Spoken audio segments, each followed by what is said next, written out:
আসসালামু আলাইকুম, শুভ সন্ধ্যা। কেমন আছেন আপনারা সবাই? তো আমি কী বানাচ্ছি দেখেন।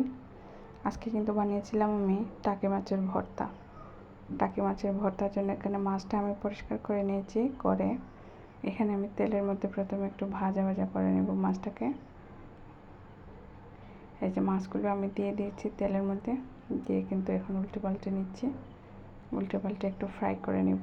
আমি কিন্তু অল্প আঁচ দিয়ে মাছটা ফ্রাই করছি, না হলে পুড়ে যাবে। তো এখানে কিন্তু মাছটা ফ্রাই করা শেষ। এখানে দেখেন আমি মাছটা উঠিয়ে নিয়েছিলাম। উঠিয়ে এখানে নিয়ে নিয়েছি আমি পেঁয়াজ, তারপরে লবণ, তারপরে শুকনো মরিচ। তো এখন কিন্তু আমি মাছের বড় যে কাঁটাগুলা, সে কাঁটাগুলা বেছে নেব। এখানে আমি আস্তে আস্তে বড় কাঁটাগুলো বেছে নিচ্ছি। কাঁটাগুলো বাছার পরে আমি কাঁটাগুলো ফেলে এখানে দেখেন মাছগুলো এখন ছাড়িয়ে নেব। মাছগুলো ছাড়িয়ে নিয়ে একটু ঝুরঝুরা করে নেব মাছটাকে। আবার বড় কাঁটা বা ছোটো কাঁটা থাকলে এখান থেকে সরিয়ে ফেলে দিব। তো এখানে কিন্তু মাছটা আমি মেখে কাঁটাটা ভালোভাবে বেছে নিচ্ছি। এখন আমি শুকনো মরিচটা ভেঙে পেঁয়াজের সাথে লবণ দিয়ে, তারপরে সরিষার তেল দিয়ে পেঁয়াজটা মেখে নেব।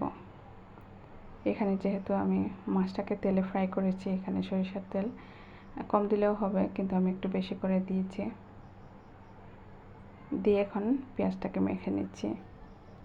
এই টাকি মাছের ভর্তাটা এইভাবে কে কে খেয়েছেন জানাবেন। কিন্তু আমরা কিন্তু কাঁচা মাছ একটু পুড়েও খাই, পুড়ে ভর্তা করে খাই, আবার এভাবে একটু তেলের মধ্যে ভাজি করে মাছটাকে তারপরে এইভাবে মেখে এই ভর্তাটাও খাই।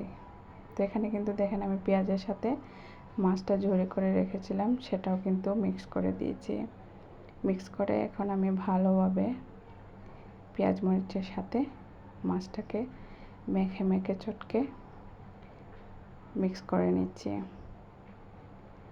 তো এখানে এখন আমি একটু গোল গোল শেপ করে নিচ্ছি হাত দিয়ে।